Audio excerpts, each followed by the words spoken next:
go into for an example, the scale builder, I'm going to show you how this works. Okay. Yep. So, let's just say you pick, let me just go pick a diminished scale, and I'll set that as the scale. I'm going to go ahead and set the position to be, low fret and high fret. I'll go all the way up to 22nd fret. So now, you can scroll left and right. Mm-hmm. And also, this is the color key, for the intervals. When you first load this is not checked. If you just want to hear it, you can. Right. Okay. Yeah. Cool. Or you can turn that off and click, Now, right.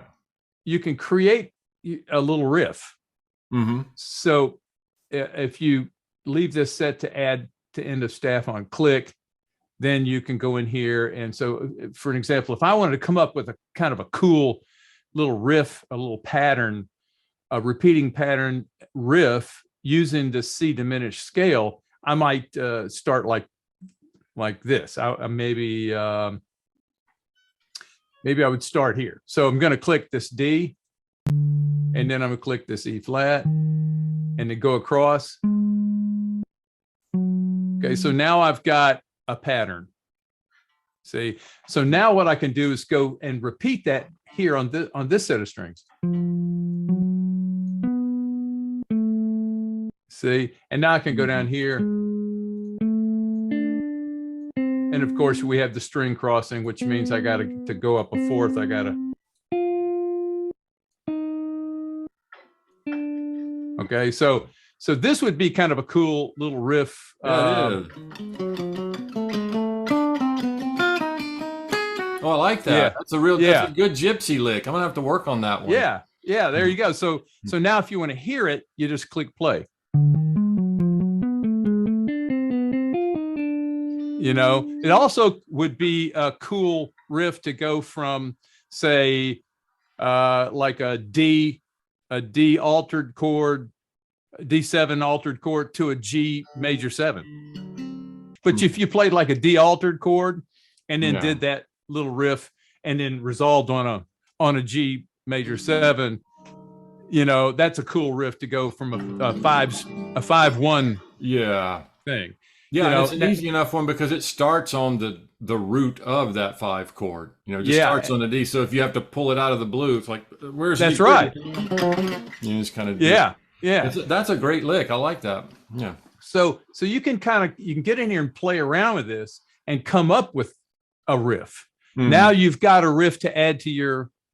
You talked about stringing things together when you're playing fast, right? And then the other thing you can do is if you just want to hear it, you hadn't worked it up yet. Say you want to hear it at 220,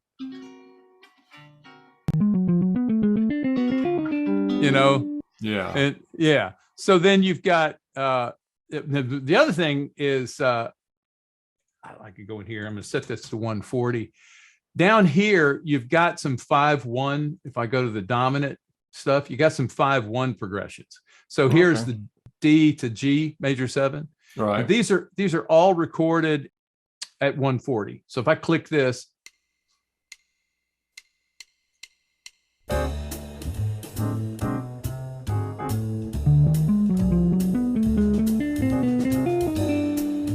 okay.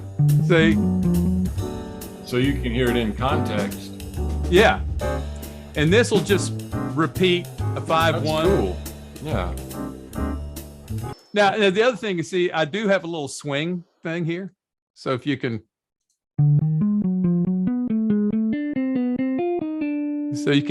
click, can move that up a little bit. So that just gives you something you could create this little riff. Now you can go click download image up here, and you can print that out. It's an image, so now I've got, pop this open. So now I've got this image. If I wanted to print that out, I could and just practice it. So let's say you have a student create a riff and print this out, give it to them, say, go home and practice this. Maybe give them 2 or 3 of them, two or three different things. So that's what this tool is all about, is it's, the whole idea is roll your own riffs, Right, kind of a yeah. deal.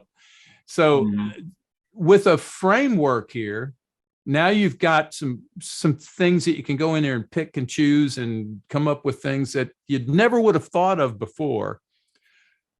That now you can add it to your bag of riffs. I find that I can look at this, even though I can look down at my guitar and find these things. Being able to look at it gives straight on, and now I can see little patterns and stuff.